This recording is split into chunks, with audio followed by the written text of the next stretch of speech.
What is up, you guys, and welcome to the Chosen League podcast where fire sports content is the name of the game. I'm your host, Devon, and in today's episode, I'm going to be talking to you guys about Russell Wilson. But before we get into all that, make sure you like, comment, subscribe, hit that notification bell so you can be notified every time I upload an episode. Let's get into it. Russell Wilson.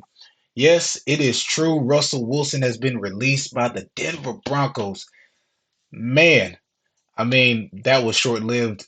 Honestly, it didn't work out. Denver Broncos take a $85 million cap hit. So plus they, even though they released him, they got to get that cap, that cap space. They got to clear off that cap space. Plus, they still got to pay him his guaranteed money. And it just, I just don't get it. When it came to the contract signing, when they made this contract for Russell Wilson, if it was going to come to this point, I mean, who we don't know. When you sign a contract, you make it, you just don't know what you're going to get yourself into. You're just hoping that everything goes smoothly, but it's just like they were winning. The Broncos were winning, and then it got to a point where they lost, they started losing, and then they want Russell Wilson to reconstruct his contract, take the injury clause out. They want to make changes to his contract. He refuses to. Don't blame him. But I'm just like, if that's not what you wanted him to have in his contract, or just as a Broncos organization, you got to make sure when you're doing a contract, make sure that you and that player is in an agreement and finalize that contract. Pretty plain and simple. But moving on to Russell Wilson, so far he only played 2 seasons with the Denver Broncos, and his best season was 2023. Played 15 games, 3,070 yards, 26 touchdowns, and only 8 interceptions. So Russell Wilson had his fair share. I'm not gonna just. It's not. It wasn't just. It wasn't just Sean Payton. You can't just put it on one person. The Broncos organization had to play a part in it with the contract, and also Russell Wilson and Sean Payton. So the whole thing with Russell Wilson and Sean Payton, when Russell Wilson got there, I think he still had that mindset of being in Seattle. So that's why you kind of see him struggle a little bit. He's been with Seattle for Lord knows how many years we've seen him, especially with the Legion of Boom. And, you know, now he's on another team, has to adapt to, a new environment, new players, everything. And so the thing with Sean Payton and Russ is both individuals had Super Bowl experience. They had playoff experience. They know what it took to get to the Super Bowl, and they knew what it took to win. Honestly, I feel like Sean Payton really didn't like Russell Wilson, and we already know because we've seen the video clip that went, that brought a lot of attention, and it was during a regular season game, and Russell Wilson was being yelled at by Sean Payton. Now, I wish like Sean Payton could have addressed that in a different way. He could have approached it a different way because at this point you're basically humiliating this man. You're trying to, you're coming off as negative, and it's just like, okay, we understand, like, this isn't high school. This isn't high school where as a kid, you're on the sideline, your coach says something, and all you can do is sit back. There has to be a level of respect because these are two top tier individuals. These are high level individuals who know what it takes to win.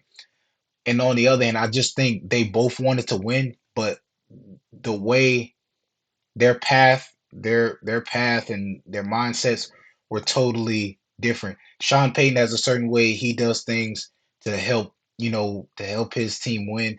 So does Russell Wilson. So I think that's also what came into play, that was cause of the clashing. And Russell Wilson, I was happy when he came to Denver because Jerry Judy, out of all players, I felt like Jerry Judy was their best receiver, their number one receiver.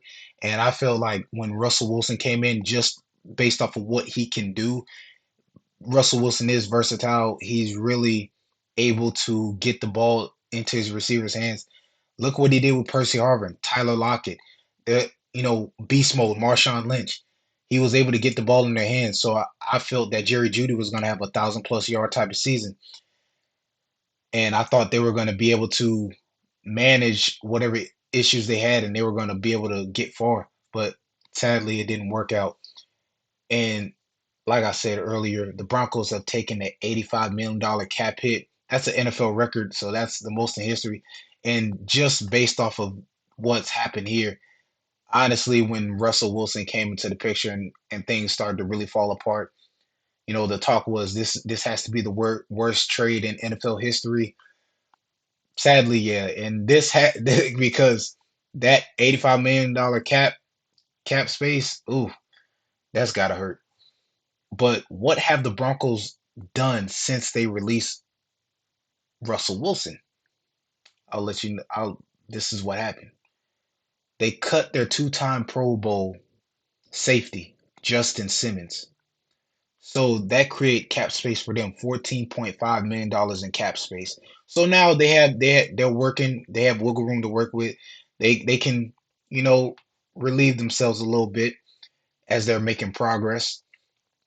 And so that's what it is. And last thing before I end the show, the landing spots for Russell Wilson. I put it on my YouTube. I put it on, on my social media platforms. Where do you see Russell Wilson now? I know that the Steelers have been in talks about Russell Wilson. Also, that was the number one team. Those are the number. That's the first team, the Pittsburgh Steelers. And breaking news: the Pittsburgh Steelers plan to meet with Russell Wilson. They're showing there's been a bit of interest in Russell Wilson on both ends. And with the Steelers, you have running back Najee Harris, you have George Pickens, their wide receiver, and you have their other wide receiver, Deontay Johnson. Now, Russell Wilson wants to be on a team that has a history of winning.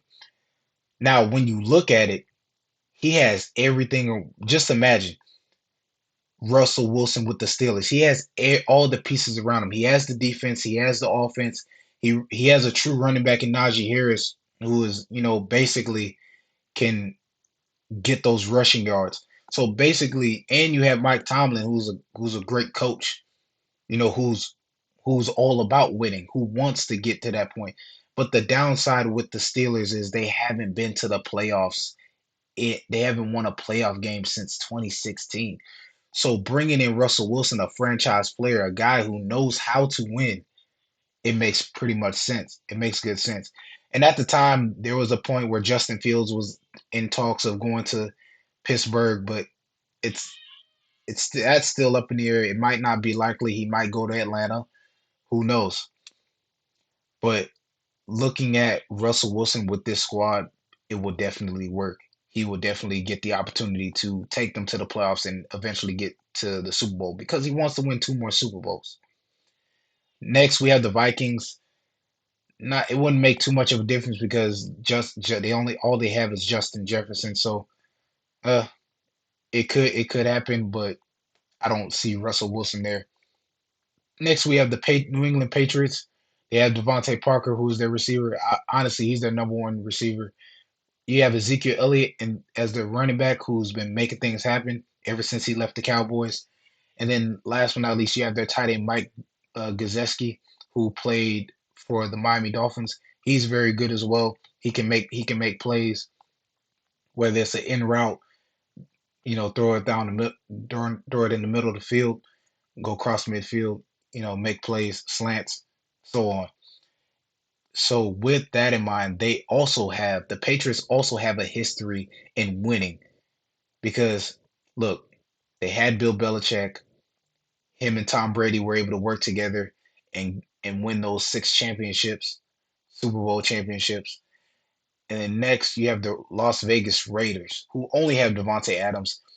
They don't have Josh Jacobs. They didn't franchise tag him. He's exploring in free agency.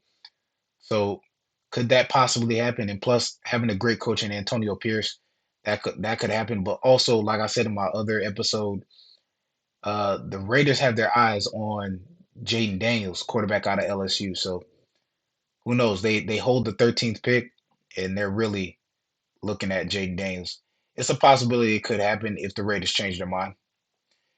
Then, last but not least, we have the Atlanta Falcons. You got the tight end Kyle Pitts, the great tight end out of Florida.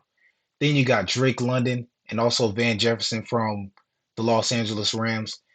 So Russell Wilson has to weigh out his options. He has a lot of teams out there looking at him, and it's just a matter of who the what puts him in the best situation. It's the Steelers, in my opinion. It's the Steelers.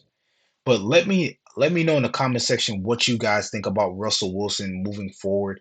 Where do you see him playing next year? What team is going to reach out and sign him next year?